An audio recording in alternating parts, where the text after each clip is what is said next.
بسم اللہ الرحمن الرحیم۔ تو بریک سے پہلے کچھ کالیں آئی ہوئی تھیں اور کچھ کالوں کو آن ہولڈ رکھا ہوا تھا تاکہ بریک لے لیں اور اس کے بعد پھر ان کالوں کو وصول کر لیتے ہیں۔ تو ایسے کر لیتے ہیں، پہلے جو کچھ کالیں ہیں ان کو لے لیتے ہیں اور ان کے سوالوں کے جواب دیتے ہوئے پھر انشاءاللہ باقی موضوع کی طرف واپس آئیں گے۔ تو ایسے کرتے ہیں، کال کی طرف جاتے ہیں جی۔ السلام علیکم ورحمۃ اللہ وبرکاتہ۔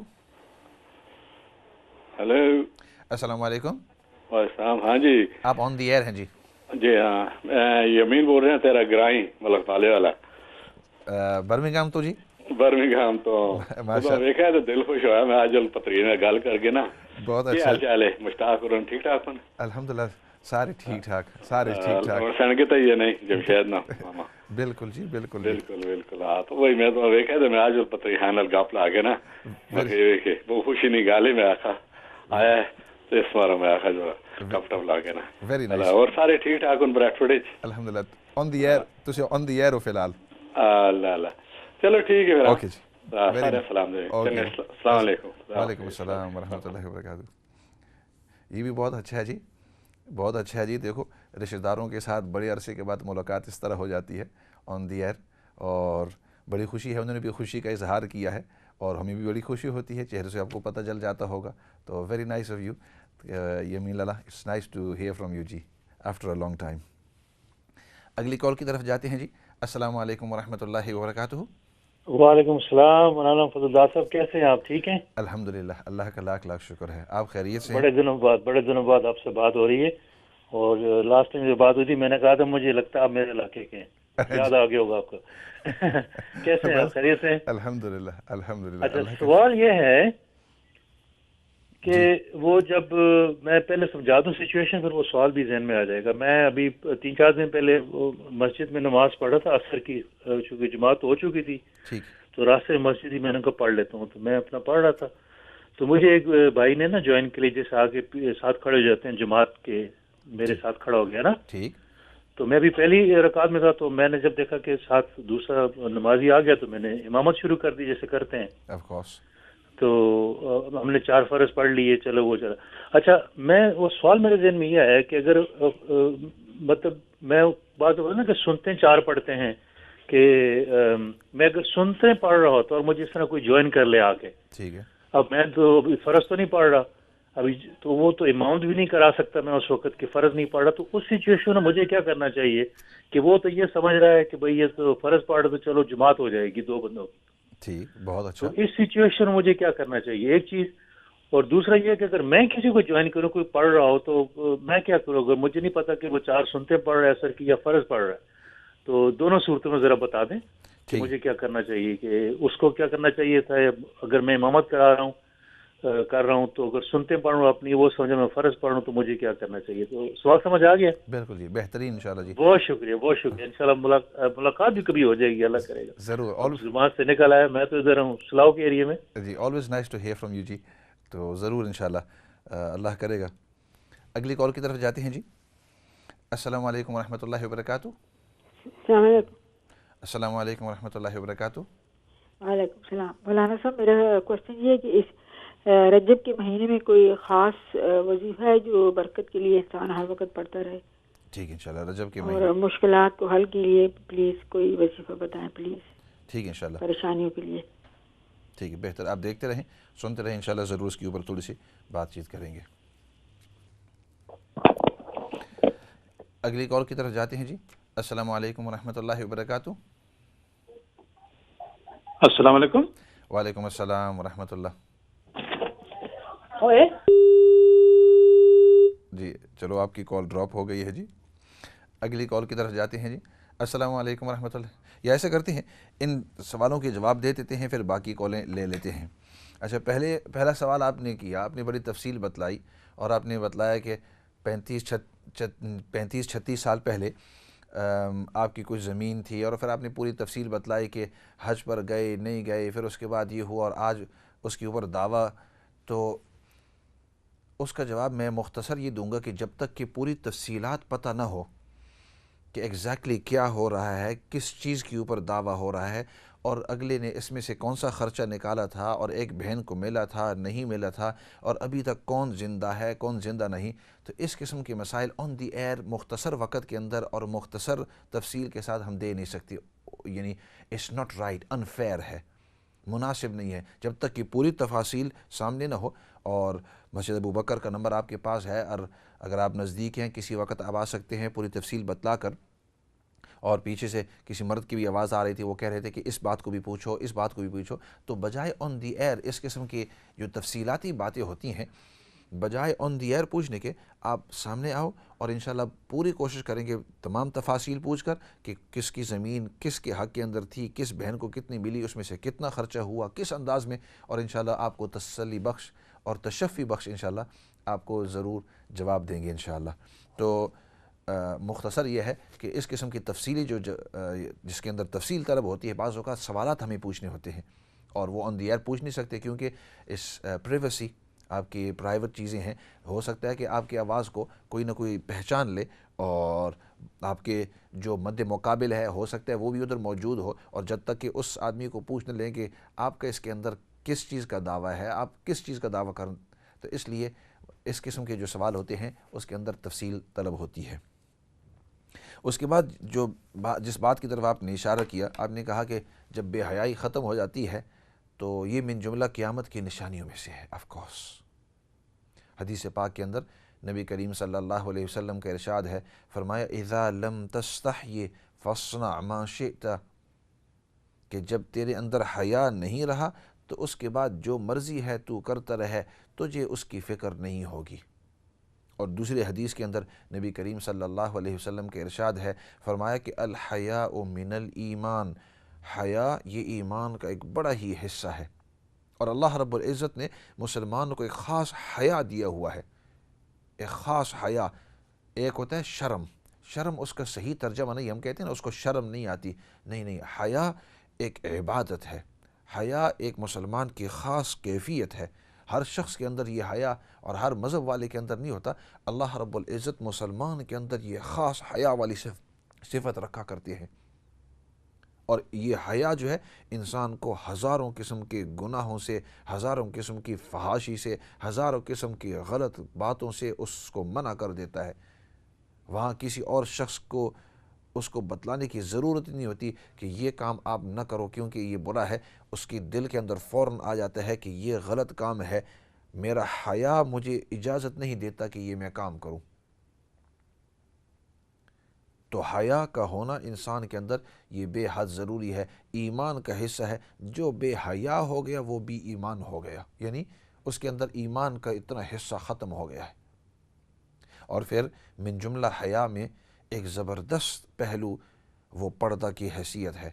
جب تک کہ مسلمان پردہ کے جو احکامات ہیں ان کو سامنے رکھ کر اپنی زندگی گزارتا رہے، حلال کو حلال، حرام کو حرام، اور جتنے بھی حرام کام ہیں اس سے اجتناب کرتا رہے، تو اس وقت تک اللہ رب العزت اس کو سکون دیں گے، ذاتی طور پر بھی، انفرادی طور پر بھی، اور اجتماعی طور پر بھی.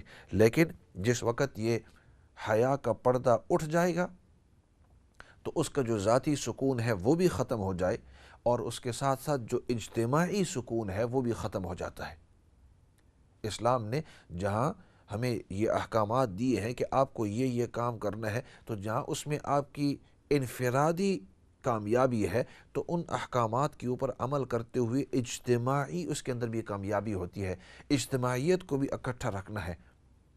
اور اس حیا کی وجہ سے انسان یہ کہتا ہے کہ یہ میری والدہ ہے، یہ میری بہن ہے، یہ میری بیٹی ہے، وہ میری بھانجی اور بھتیجی ہے. یا دوسری طرف اگر عورت ہے تو وہ کہے گی کہ یہ میرے باپ ہیں، یہ میرے والد صاحب ہیں، یہ میرے چچا ہیں، یہ میرے بھائی ہیں، یہ میرا بیٹا ہے، وہ میرے بھانجے ہیں، بھتیجے ہیں، وغیرہ وغیرہ.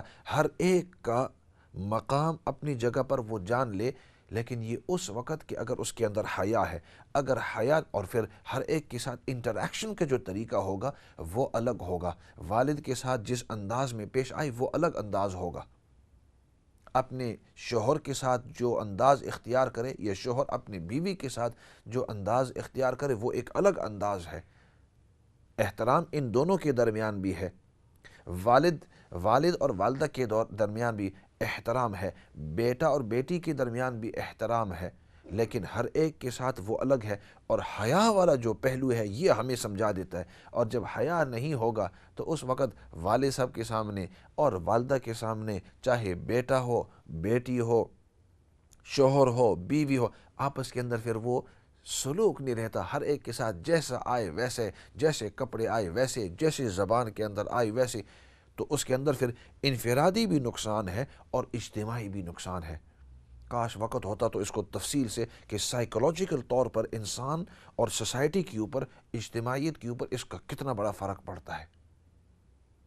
لیکن حیا اسی وجہ سے نبی کریم صلی اللہ علیہ وسلم کی ہر حدیث ایک مستقل معجزہ ہے۔ اس لیے آپ صلی اللہ علیہ وسلم نے کیا ارشاد فرمایا کہ الحیاء من الایمان، حیا یہ ایمان کا ایک زبردست اور بڑا ہی حصہ ہے۔ اور پھر دوسری جگہ، دوسرے موقع کے اوپر فرمایا اذا لم تستحی فاصنع ما شئت، جب تجھ کے اندر، تیرے اندر حیا نہیں رہے گا، بے حیائی آ جائے گی، تو فرمایا اس کے بعد جو تو کرتا جا، تجھے اس کی کوئی پرواہ نہیں ہوگی۔ اللہ اکبر۔ تو اس لیے ہمیشہ دعا کے اندر یہ دعا کیا کرنا کہ یا اللہ تو ہمارے اندر اور باقی امت کے اندر تو حیا کو قائم رکھ۔ جس وقت حیا ختم ہو جائے اس وقت یوں سمجھو کہ اب قیامت نزدیک آ گئی ہے۔ ایسے کرتے ہیں، اگلی سوالوں کی طرف جانے سے پہلے کچھ کالیں آئی ہوئی ہیں، وہ کالیں بھی وصول کر لیتے ہیں۔ السلام علیکم ورحمۃ اللہ وبرکاتہ۔ وعلیکم السلام ورحمۃ اللہ وبرکاتہ۔ جی مفتی صاحب، مجھے آپ سے بات کرنی تھی۔ میں برمنگھم سے بات کر رہی ہوں۔ جی بات کریں۔ مجھے ایچ پائلری پازیٹیو ہے پیٹ میں انفیکشن کا۔ ٹھیک ہے۔ تو وہ انفیکشن جاتا نہیں ہے، پیٹ میں ایسڈ بن جاتا ہے، گیس بن جاتا ہے، تو پھر وہ جاتا نہیں ہے نا، اور اس وجہ سے مجھے تکلیف ہوتی ہے، میرا سر چکراتا ہے، دل گھبراتا ہے۔ اور میں پہلے بھی آپ کو فون کیا تھا، آپ نے مجھے وظیفہ بنایا تھا، میں انزائٹی کی پیشنٹ بھی ہوں، تو پھر مجھے اور زیادہ پینک ہو جاتی ہوں میں، تکلیف ہوتی ہے تو آپ مجھے کوئی وظیفہ یا کچھ ایسا بتا دیں جو میں پڑھوں تو یہ میرے پیٹ سے انفیکشن وغیرہ چلا جائے، کچھ آرام مل جائے۔ ٹھیک ہے، انشاءاللہ آپ دیکھتے رہیں، سنتے رہیں، اور کوشش کریں گے کہ اس کے اوپر تھوڑی سی بات چیت کریں گے انشاءاللہ۔ اگلی کال کی طرف جاتے ہیں۔ جی السلام علیکم ورحمۃ اللہ وبرکاتہ۔ وعلیکم السلام ورحمۃ اللہ وبرکاتہ۔ آپ آن دی ایئر ہیں جی۔ جی السلام علیکم ورحمۃ اللہ وبرکاتہ۔ وعلیکم السلام ورحمۃ اللہ وبرکاتہ۔ جی علامہ صاحب ٹھیک ہیں آپ؟ الحمدللہ، اللہ کا شکر ہے جی۔ علامہ صاحب، ہماری ایک بہن نے فرمایا کہ بے حیائی پھیلتی جا رہی ہے۔ صحیح۔ تو جس ملک سے میں آیا ہوں، جب ہم تھے تو اتنی بے حیائی نہیں تھی، آج سے کوئی 30 40 50 سال پہلے۔ صحیح۔ لیکن وہاں بے حیائی تو حد سے بڑھتی جا رہی ہے، اور ٹی وی چینل ہے ایسے جو دوسروں کے بل بوتے پر اور ان کی جو ہے کھا کر پیسے یہ بے حیائی پھیلا رہے ہیں، تاکہ مسلمان جتنا ہٹ سکتا ہے ہٹے حیا سے، اور یہ تمام فلمیں، ڈرامے اور بیہودگی سے نہ بچے، اس طرف لے جایا جا رہا ہے۔ لیکن ہمارے علماء کیوں چپ ہیں؟ میری سمجھ میں نہیں آیا کہ چند ایک علماء بھی نہیں ہے جو اس کے خلاف بول سکے یہ کیا بیہودگی پھیلائی جا رہی ہے، اس کو بند کرو۔ تو بڑا افسوس ہوتا ہے دیکھ کر۔ اس کے علاوہ عرس ہوتے ہیں، عرس میں ولی اللہ کے پیار کرنے والے اتنی حاضریاں لگاتے ہیں، لیکن کیا ولی اللہ نعوذ باللہ وہ اگر ہوتے آج کھڑے ہوتے تو کیا وہ یہ بیاہی برداشت کر سکتے تھے؟ اگر ایک اکیلا بھی ہوتا تو جان قربان کر دیتا وہ اور بیاہی کو روکتا۔ لیکن ہمارے علماء کے بالکل لب جو ہے نا، ان کو لگتا ہے سیل کر دیا کسی نے۔ آپ لوگ جو یہاں بول سکتے ہو وہاں کوئی نہیں بول سکتا اس طرح بیٹھ کر۔ اللہ سبحانہ تعالیٰ ہدایت دے سب کو۔ آمین۔ ہمارے لیے بھی دعا کریں ہدایت کی، دعا مسلمانوں کے لیے۔ جزاک اللہ خیر۔ ضرور۔ السلام علیکم ورحمۃ اللہ وبرکاتہ۔ وعلیکم السلام ورحمۃ اللہ وبرکاتہ۔ بہت اچھی۔ اگلی کال کی طرف جاتے ہیں۔ جی السلام علیکم ورحمۃ اللہ وبرکاتہ۔ السلام علیکم، آپ آن دی ایئر ہیں۔ You're on the air. Okay. السلام علیکم ورحمۃ اللہ وبرکاتہ۔ وعلیکم السلام۔ Speak. You can speak now. You're on the air. I'm listening. G. Okay. میں نے آپ سے ایک سوال پوچھنا تھا کہ جو درود قبرستان ہوتا ہے، وہ جو قبرستان میں پڑھنے والا، کیا اس سے گھر میں بیٹھ کے پڑھا جا سکتا ہے؟ اس نیت سے کہ سوال کیا ہوا دوبارہ عرض کر. جو درود قبرستان ہوتا ہے، قبرستان میں جا کر پڑھنے والا درود، اسے گھر میں بیٹھ کے پڑھا جا سکتا ہے؟ ٹھیک ہے، آپ سنتے رہیں، دیکھتے رہیں اور ضرور اس کے اوپر بات کریں گے. Okay, thank you, bye. Okay جی، ایسے کرتے ہیں، ان سوالوں کے جواب دے دیتے ہیں، پھر اس کے بعد وقت اگر بچ گیا تو باقی کالیں آپ کی لیں گے. اور جتنے بھی ساتھی یعنی آن ہولڈ ہیں آپ کی کالیں، آپ سے میں یہ درخواست کروں گا کہ آپ آن ہولڈ رہیں یا تھوڑی دیر کے بعد ٹرائی کر لیں. لیکن سوال پہلا یہ ہوا، آپ نے بہت اچھا سوال کیا کہ اگر ایک شخص اکیلی نماز پڑھ رہا ہے، فرض نماز، کیونکہ ناظرین اور سامعین کے لیے پورا پکچر سامنے ظاہر کرنا ضروری ہے. آپ تو ماشاءاللہ جس انداز میں آپ نے سوال کیا، پتہ چلتا ہے آپ اہل علم ہیں، ہو سکتا ہے عالم ہے، اہل علم ہے. تو یہ ہے کہ ایک شخص اگر وہ اپنی نماز پڑھ رہا ہے، فرض نماز، اکیلے، اس کے بعد اگر کوئی دوسرا آدمی آئے اور اس کے پیچھے کھڑے ہو کر اقتداء کی نیت کر لے کہ یہ میرا امام ہے، میں اقتداء کروں گا، تو یہ جماعت کی نماز اس انداز کے اندر پڑھ سکتے ہیں. تو اکیلے نماز پڑھ رہا تھا، کیونکہ جو بھی اکیلے نماز پڑھتا ہے تو وہ گویا اپنا ہی امام ہے. دوسرا آدمی پیچھے سے آ جائے اور وہ اس کے ساتھ رائٹ ہینڈ سائڈ کے اوپر کھڑا ہو جائے تو وہ اس کی اقتداء کے اندر اپنی نماز پڑھ سکتا ہے. اب سوال آپ نے یہ کیا کہ اگر میں اپنی سنتیں ادا کر رہا تھا اور سنتیں ادا کرتے ہوئے کوئی دوسرا شخص آیا اور اس نے آ کر میرے پیچھے نماز شروع کر دی، اب مجھے کیا کرنا چاہیے؟ تو اولاً تو یہ ہے کہ جب آپ کسی کی اقتداء کریں تو آپ اس وقت اقتداء کریں جب آپ کو پتہ ہو کہ یہ فرض نماز پڑھ رہا ہے. سنت کے اندر جماعت نہیں ہوتی. جماعت جو ہوتی ہے یہ صرف فرائض کے اندر ہوتی ہے اور رمضان کے اندر وطر کے اندر ہوتی ہے. نوافل کے اندر بھی ہو سکتی ہے لیکن اس میں مناسب نہیں، مکروہ ہے، لیکن ہو جاتی ہے. سنتوں کے اندر اور خاصتاً جو سنت مؤکدہ ہے اس کے اندر جماعت نہیں ہوتی. تو سب سے پہلے تو میں یہی عرض کروں گا کہ جب آپ نماز کسی کے پیچھے اقتداء کرنا چاہتے ہیں تو اس وقت میک شور آپ ڈٹرمن کر لیں، آپ پہلے یہ پختہ بات کر لیں کہ واقعی یہ فرض پڑھ رہا ہے یا یہ ہو سکتا ہے سنتیں بھی پڑھ سکتا ہے. مثال کے طور پر اگر عصر کی نماز ہے تب تو آپ کو کوئی اس طرح سوچنے کی بات نہیں ہے کیونکہ عصر کے فرائض ہوتے ہیں. اسی طرح اگر مغرب کی نماز ہے اور آپ نے دیکھا کہ ایک مرتبہ کھڑا ہوا، دوبارہ آپ کو اندازہ ہے ظہر کے اندر آپ کو ششو پنج ہے، اگر آپ نے دیکھا کہ اس نے اپنی سنتیں پڑھ لی ہیں اور اب فرض پڑھ رہا ہے، اور جس وقت میں سنتیں پڑھ رہا تھا یہ بھی سنتیں پڑھ رہا تھا، اب یہ فرض ہے، آپ کو تقریباً یقین ہو گیا، آپ اس کی اقتداء کر لیں. لیکن اگر آپ کو یقین نہیں ہے آپ اس کی اقتداء نہ کرو. لیکن آپ نے سوال کیا کہ اگر بالفرض کسی نے اس طرح اقتداء کر ہی لی تو اب آپ اس کو کس طرح؟ تو آپ اس کو جیسے دیگر نمازوں کے اندر جب آپ کسی کو کوئی کہنا چاہتے ہیں نماز ہی کے اندر تو اس وقت آپ کیا اختیار کریں گے؟ آپ تکبیر کہیں گے یا جو آپ پڑھ رہے ہیں اس کو زور سے پڑھیں. تو مثال کے طور پر اگر آپ رکوع کے اندر جا رہے ہیں اور تو آپ زور سے اللہ اکبر کہیں گے، یا آپ سمع اللہ لمن حمدہ ربنا لک الحمد، یا اس انداز کے اندر کہیں کہ اگلے کو اندازہ ہو جائے کہ کوئی سم تھنگ از رانگ، کوئی ایسی چیز ہے. آپ رکوع کے اندر ہیں، زور سے سبحان ربی العظیم سبحان ربی العظیم سبحان ربی العظیم، تو اگلے کو پتہ چل جائے گا کہ کوئی سم تھنگ از رانگ، یہ کوئی اور چیز ہے. اسی طرح اگر آپ بالفرض نماز ابھی آپ نے شروع کی سبحانک اللہم وبحمدک وتبارک اسمک، کیونکہ یہ وہ چیزیں ہیں جو نارملی آپ زور سے نہیں پڑھتے. اسی طرح اگر آپ کی ظہر کی نماز ہے، عصر کی نماز ہے، تو ظہر عصر کے اندر تلاوت جو ہوتی ہے وہ زور سے امام نہیں کرتا، جہرن تو نہیں کرتا.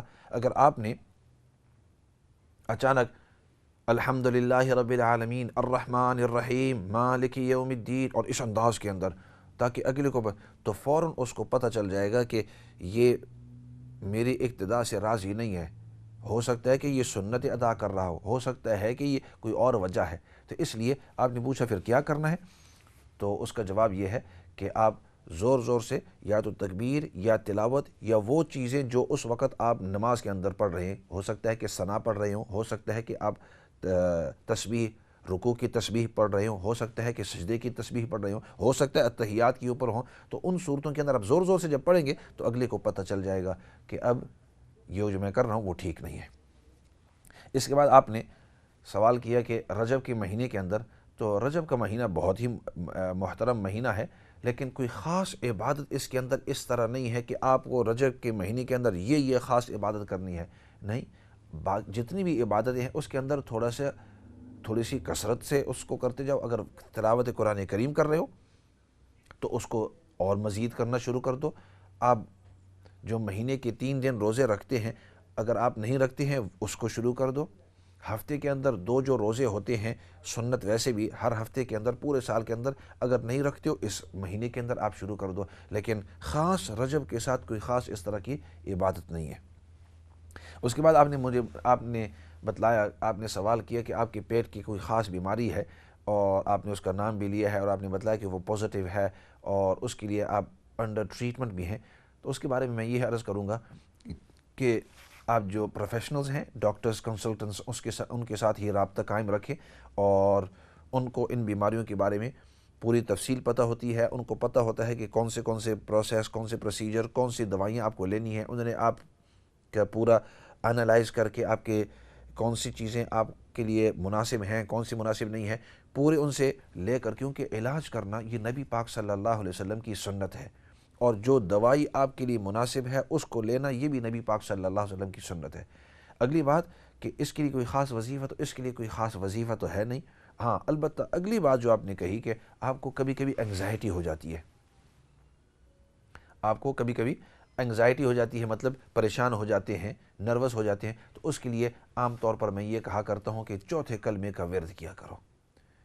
جو ہی آپ محسوس کریں کہ آئی ایم بگننگ، آپ جو ہی محسوس کریں کہ آئی ایم فیلنگ نروس، تو اس وقت آپ 4 کلمے کو 3 مرتبہ اپنے ہاتھ پر دم کر کے اپنے اس طرح دل کے اوپر اور اپنے اس طرح دماغ کے اوپر اس طرح دم، اور اللہ رب العزت اس وقت آپ کو پھر سکون نصیب کریں گے۔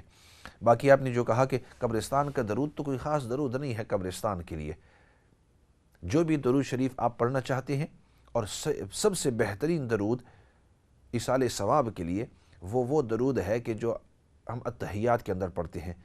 نماز سب سے اہم عبادت، اور اس کے اندر جو بھی پڑھا جاتا ہے وہ سب سے اہم ہوتا ہے، اسی وجہ سے اللہ رب العزت نے جو نماز والا درود جو منتخب کیا ہے، کیونکہ وہ سب سے بہترین درود ہے، تو چاہے آپ گھر پر پڑھیں، باہر پڑھیں، جدھر بھی پڑھیں، درود شریف کے اندر یہ سب سے بہترین درود ہے۔ ایسا کوئی خاص درود نہیں ہے جو صرف اور صرف قبرستان ہی کے اندر پڑھیں۔ اور باقی آپ نے کہا کہ علماء جو ہیں، تو علماء یہ جو چینلز جہاں برائیاں ہو رہی ہیں، تو دوسری طرف آپ دیکھو کہ یہ دینی جو چینلز ہیں یہ بھی شروع تو ہوئی ہیں، اور ایک بہترین قاعدہ استاذ محترم نے کافی عرصے پہلے سکھایا تھا، انہوں نے فرمایا کہ احی الحق بذکرہ و امیت الباطل بحجرہ، اگر باطل کافی زور سے چل رہا ہے تو اس کا ایک انداز تو اس کے ساتھ کنفرنٹیشن، اس کو ختم کرنے کی کوشش، اور دوسرا انداز یہ ہے کہ آپ دوسری طرف حق کی بات اور اچھائیوں کو خوب پھیلاؤ اور اس کے اوپر خوب زور دو، تو جو اچھائیاں ہیں وہ بڑھتی جائیں گی، وہ پھیلتی جائیں گی، لوگ آہستہ آہستہ اس کی طرف متوجہ ہوں گے، جو اچھے لوگ ہیں وہ تو متوجہ ہوں گے ہی ہوں گے، جو برائیوں کے اندر مشغول ہیں وہ بھی اچھائیوں کو دیکھ کر اس طرح آئیں گے، اور آہستہ آہستہ جو برائیاں ہیں وہ آہستہ آہستہ ختم ہوں گی، ایک دم ختم تو نہیں ہو سکتی۔ تو اس لیے ہم ہر ایک چاہتا ہے کہ یہ جتنی بھی برائیاں ہیں، بے حیائیاں ہیں، یہ ختم ہوتی جائیں، یہ ہر ایک چاہتا ہے، لیکن ایک دن کے اندر ہو نہیں سکتی۔ اسی وجہ سے اس قسم کے جو چینل ہوتے ہیں، دینی چینل، یہ بھی اس کا ایک حصہ ہے کہ ہم برائی کو ختم کرتے رہیں، اور جو بھلائی ہے اور اچھائی اور خیر ہے اس کو مزید کرتے رہیں۔ دعا کرو اللہ رب العزت ہم سب کو دین کے کام کے اندر استقامت نصیب فرماوے، اور اللہ رب العزت دین کو تا قیامت اس کو پھیلاتے رہے، اور ہم سب کو دین پر پورے طور پر عمل کرنے کی توفیق نصیب فرمائے۔ اسی کے ساتھ آج کے پروگرام کو ختم کرتے ہیں اور دعا کر لیتے ہیں آخر میں۔ الحمدللہ رب العالمین والصلاة والسلام علی سید الانبیاء والمرسلین محمد وعلی آلہ وصحبہ اجمعین۔ ربنا ظلمنا انفسنا وان لم تغفر لنا وترحمنا لنكونن من الخاسرين اللهم ربنا اغفر لنا ولاخواننا الذين سبقونا بالايمان ولا تجعل في قلوبنا غلا للذين آمنوا ربنا انك رؤوف رحیم۔ یا رب العالمین تو ہم سب کو دین کی صحیح سمجھ نصیب فرما، یا اللہ تو ہم سب کو دین پر استقامت نصیب فرما۔ یا رب العالمین نبی پاک صلی اللہ علیہ وسلم نے جتنی بھی خیر کی دعائیں مانگی ہیں ان تمام خیر کی دعاؤں کے اندر تو ہم سب کو حصہ نصیب فرما۔ نبی پاک صلی اللہ علیہ وسلم نے جن چیزوں سے حفاظت اور پناہ مانگی ہے یا اللہ ان تمام چیزوں سے حفاظت اور پناہ نصیب فرما۔ یا اللہ سب سے بڑی بات وہ تیری رضامندی ہے، یا اللہ دنیا اور آخرت کے اندر تو ہم سب کو اپنی رضامندی نصیب فرما۔ یا رب العالمین جتنے بھی مرحومین اس دنیا سے جا چکے ہیں ان سب کی بخشش اور مغفرت فرما، اور یا اللہ جتنے بھی بیمار ہیں سب بیماروں کو شفاء کاملہ عاجلہ مستمرہ دائمہ نصیب فرما۔ یا اللہ جتنی بھی پریشان حال ہیں جس قسم کی بھی پریشانی کے اندر ہیں یا اللہ سب کی پریشانیوں کو دور فرما۔ اور یا اللہ جن جن لوگوں نے دعا کا کہا ہے لکھا ہے یا ان کو توقع ہے یا اللہ ان کی بھی ہماری بھی بقیہ تمام امت مسلمہ کی جتنی بھی جائز حاجات جو ان کی مصلحت کے موافق ہو اور جس میں تیری رضامندی ہو یا اللہ ان سب کو اپنی قدرت کاملہ سے پورا فرما۔ سبحان ربک رب العزت عما یصفون وسلام علی المرسلین والحمد للہ رب العالمین برحمتک یا ارحم الراحمین۔